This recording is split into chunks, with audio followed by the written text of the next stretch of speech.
नमस्कार मित्रांनो, माझ्या चॅनलमध्ये आपलं स्वागत आहे. जिल्हा परिषद रत्नागिरी यांचं एक परिपत्रक आहे शिक्षण विभागाचं 16/7/2024चं पत्र आहे. प्रधानमंत्री पोषण शक्ती निर्माण योजनेअंतर्गत नवीन पाककृती विद्यार्थ्यांना 3 संरचित आहार द्यायचा आहे. त्या संदर्भात त्यांनी काही सूचना केलेल्या आहेत. आपल्या मुख्य कार्यकारी अधिकारी कीर्तिकिरण पुजार आणि शिक्षणाधिकारी प्राथमिक कासार साहेब यांनी काही सूचना केलेल्या आहेत या परिपत्रकामार्फत. ते आपण बघूया. तर पूर्वी आपल्या पाककृती ह्या 6च होत्या, म्हणजे सोमवारपासून शनिवारपर्यंत. परंतु या ठिकाणी आता 12 पाककृती आपल्याला शिजवून द्यायच्या आहेत. उपरोक्त नमूद पाककृतीप्रमाणे आहार दिल्यानंतर तांदळाची खीर, नाचणी सत्व, मोड आलेली कडधान्य, स्प्राऊट देणे बंद करायचे आहे. यापूर्वी आपण स्प्राऊट म्हणजे मोड आलेली कडधान्य देत नव्हतो, पण या ठिकाणी आपल्याला आता मोड आलेली कडधान्य या ठिकाणी द्यायची आहेत. ती सुद्धा रोज द्यायची. फक्त एक अंडे पुलाव असेल आणि त्या ठिकाणी सोयाबीनचा पुलाव असेल तर त्या दिवशी फक्त स्प्राऊट द्यायचे नाहीत. बाकी सर्व दिवशी आपल्याला स्प्राऊटची कडधान्य मुलांना द्यायची आहेत. अंडी, सोयाबीन वडी, गूळ, साखर, दूध पावडर इत्यादीसाठी लागणारा आहार खर्चा व्यतिरिक्त अधिकचा निधी राज्यस्तरावरून पुरवण्यात येणार आहे. आणि नाचणी सत्वासाठी आवश्यक असणारा नाचणीचा पुरवठा भारतीय अन्न महामंडळाकडून करण्यात येणार आहे. तर नाचणीचं सत्व हे सुद्धा आपल्याला द्यायचं आहे. त्यासाठी नाचणी पुरवली जाणार आहे आणि त्याचा खर्च महामंडळाकडून होणार आहे. अंडी न खाणारे जे विद्यार्थी आहेत त्यांच्यासाठी व्हेजिटेबल पुलाव करायचा आहे. ज्या दिवशी अंडी पुलाव असेल त्या दिवशी व्हेजिटेबल पुलाव करायचा आहे.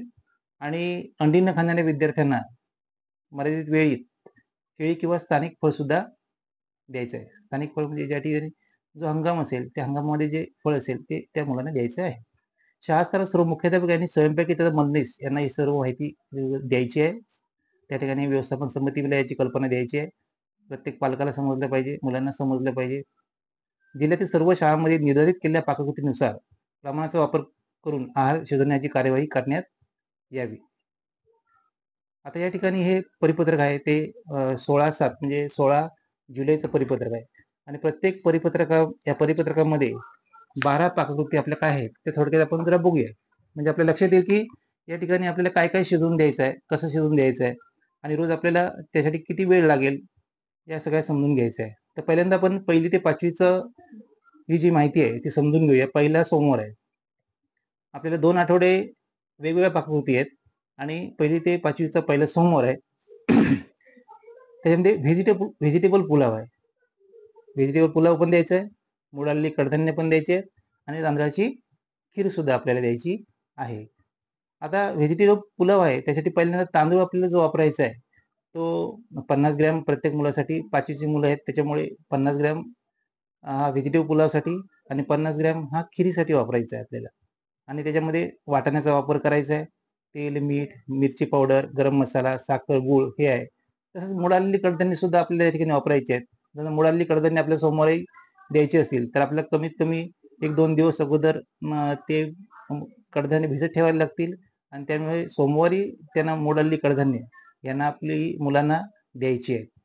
त्या ठिकाणी मोड आलेल्या कडधान्यामध्ये सोमवारी मूग आहेत, त्याच्याबरोबर त्यांना मीठ दिलेलं आहे, मिरची पावडर आहे, गरम मसाला आहे. त्यामुळे या ठिकाणी मोड आलेली कडधान्य देताना त्या ठिकाणी मीठ, मिरची पावडर, गरम मसाला याचा सुद्धा वापर त्या ठिकाणी करायचा आहे. तांदळाची खीर आहे, त्या तांदळाच्या खिरीसाठी मीठ, साखर, गूळ आणि दूध पावडर यांचा वापर केलेला आहे. म्हणजे या ठिकाणी आपल्याला 3 प्रकारचे एकाच दिवशी हे आहार आपल्याला द्यायचा आहे. व्हेजिटेबल पुलाव, मोड आलेली कडधान्य आणि तांदळाची खीर असं आपल्याला रोजच करायचं आहे. तसंच या ठिकाणी मंगळवारी एक प्रमाण बदललेलं आहे. त्या ठिकाणी मसाले भात दिलेला आहे. आता मसाले भात म्हटल्यानंतर त्याच्यामध्ये तांदूळ तर येणारच आहे, वाटाणा आहे, तेल आहे, मीठ आहे, जिरे आहे, मोहरी आहे, हळद आहे, मिरची पावडर आहे, गरम मसाला आहे. तसंच मोड आलेली कडधान्यामध्ये पहिल्या दिवशी मूग दिले, पण दुसऱ्या दिवशी आपल्याला मटकी दिलेली आहे आणि मटकीसाठी पुन्हा मीठ, मिरची पावडर, गरम मसाला दिलेलाच आहे आणि तांदळाची खीर सुद्धा या ठिकाणी करायचं आहे. म्हणजे पहिले सोमवार आणि मंगळवार आपला झालेला आहे. आता या पद्धतीने सोमवार आणि मंगळवार याच पद्धतीने दिलेलं आपल्याला, तसंच 6वी ते 8वी सुद्धा याच पद्धतीने आपल्याला काय द्यायचं आहे, आहार द्यायचा आहे. फक्त त्याचं प्रमाण फक्त काय थोडं जास्त आहे. आता या ठिकाणी बुधवार बघूया. आता बुधवारमध्ये थोडासा आहारात बदल थोडासा केलेला आहे. अंडी पुलाव दिलेला आहे.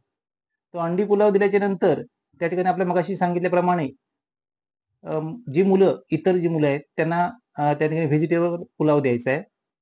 त्याच्यामध्ये तांदूळ आहे, या ठिकाणी अंडी आहे, तेल आहे, मीठ आहे, जिरे आहे, मोहरी आहे, हळद आहे, मिरची पावडर, गरम मसाला.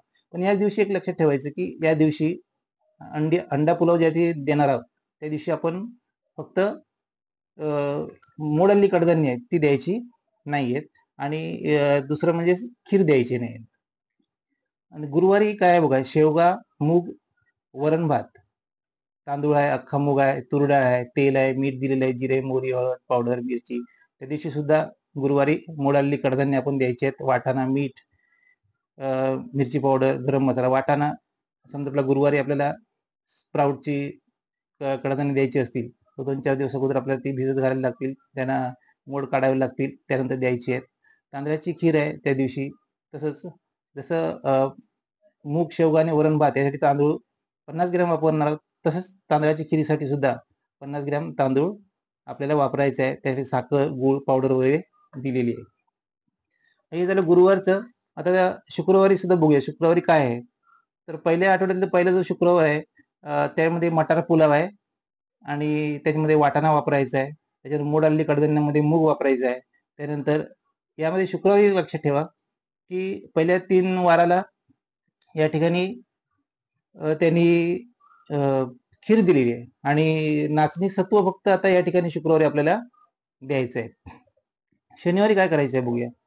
शनिवारी जो पहिला शनिवार येणार आहे त्याच्यामध्ये गोड खिचडी आहे. त्याच्यानंतर गोड खिचडीसाठी तांदूळ वापरायचा आहे, मूग डाळ वापरायची आहे, तेल, मीठ, मोड आलेली कडधान्य सुद्धा वापरायची आहे. त्याच्यामध्ये हरभरा वापरायचा आहे. हरभऱ्याला मोड काढायचे आहेत, ते मुलांना द्यायचे आहेत. तांदळाची खीर सुद्धा या ठिकाणी करायचं आहे. शिक्षक मित्रांनो, या ठिकाणी हा पहिला आपला आठवडा झालेला आहे. आता पहिला आठवडा झाल्याच्या नंतर दुसरा आठवडा आहे. त्या दुसऱ्या आठवड्यामध्ये सुद्धा पाककृती आहेत, वेगळ्या पाककृती म्हणजे 6 दिवसासाठी. तर दुसरा आठवडा आहे सोमवार. ते मसुरी पुलाव करायचा आहे. त्याने मसूर डाळीचा वापर करायचा आहे. त्याच्यात मोड आलेली कडधान्यासाठी वाटाणा वापरायचा आहे आणि तांदळाची खीर सुद्धा वापरायची आहे. आणि मंगळवार आहे त्याच्यामध्ये मोड आलेली मटकीची उसळ करायची आहे. आता मंगळवारी समजा मोड आलेली मटकीची उसळ करायची असेल तर 2-4 दिवस अगोदर आपल्याला मटकी ही भिजत घालायला लागेल, त्याला मोड आणायला लागतील. मोड आलेल्या मटकीची उसळ द्यायची आहे. मोड आलेली कडधान्य द्यायचं आहे. त्याच्यामध्ये हरभरा आहे याच्यात मंगळवारी आणि तांदळाची खीर सुद्धा आपल्याला या ठिकाणी द्यायची आहे. म्हणजे मंगळवार झाला. आता मंगळवार झाल्याच्या नंतर बुधवार आला. तर बुधवारी सोयाबीन पुलाव द्यायचा आहे. पहिल्या बुधवारी आपण अंडा पुलाव दिला होता. आता या बुधवारी सोयाबीन पुलाव द्यायचा आहे. सोयाबीन वडीचा वापर आपण या ठिकाणी करायचा आहे. तेल, मीठ, जिरे, मोहरी, हळद पावडर याचा वापर या ठिकाणी करायचा आहे. पण या दिवशी मात्र स्प्राऊट कडधान्य आपण द्यायची नाहीत किंवा खीर द्यायची नाही. गुरुवार चवळीची खिचडी द्यायची आहे. चवळीची खिचडी द्यायची आहे.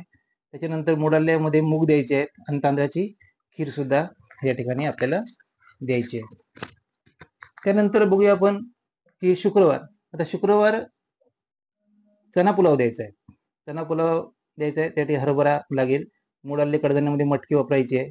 नाचणीचं सत्व या ठिकाणी द्यायचं आहे. मागच्या शुक्रवारी सुद्धा आपण नाचणीचं सत्व दिलं होतं. तसंच या ठिकाणी नाचणीचं सत्व या ठिकाणी आपल्याला द्यायचं आहे. त्यासाठी नाचणी वापरायची आहे. नाचणी सत्व, मीठ, साखर, गूळ वापरायचे आहे. आणि शनिवार आलाय मूग डाळची खिचडी. तर धान्य कोणतं लागणार आहे? तांदूळ लागणार आहे, मूग डाळ लागणार आहे, मोड आलेले कडधान्य आहेत. त्याच्यामध्ये हरभरा वापरायचा आहे आणि तांदळाची खीर द्यायची.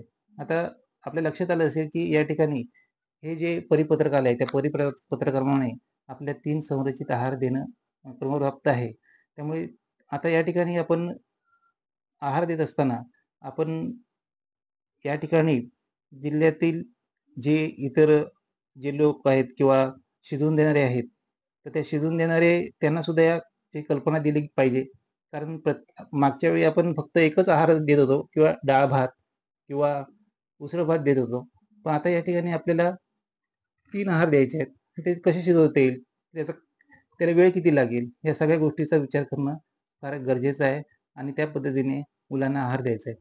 पण या ठिकाणी असं सांगितलेलं आहे की जोपर्यंत हा जो आहार आहे, तो आहार जोपर्यंत येत नाही, पुरवला जात नाही, तोपर्यंत आपण शिजवायला सुरुवात करायची नाही. एवढं लक्षात ठेवायचं आहे. ठीक आहे. तर प्रधानमंत्री पोषण शक्ती निर्माण योजनेअंतर्गत नवीन पाककृती आली आहे. ती पाककृती मुलांना शिजवून द्यायची आहे.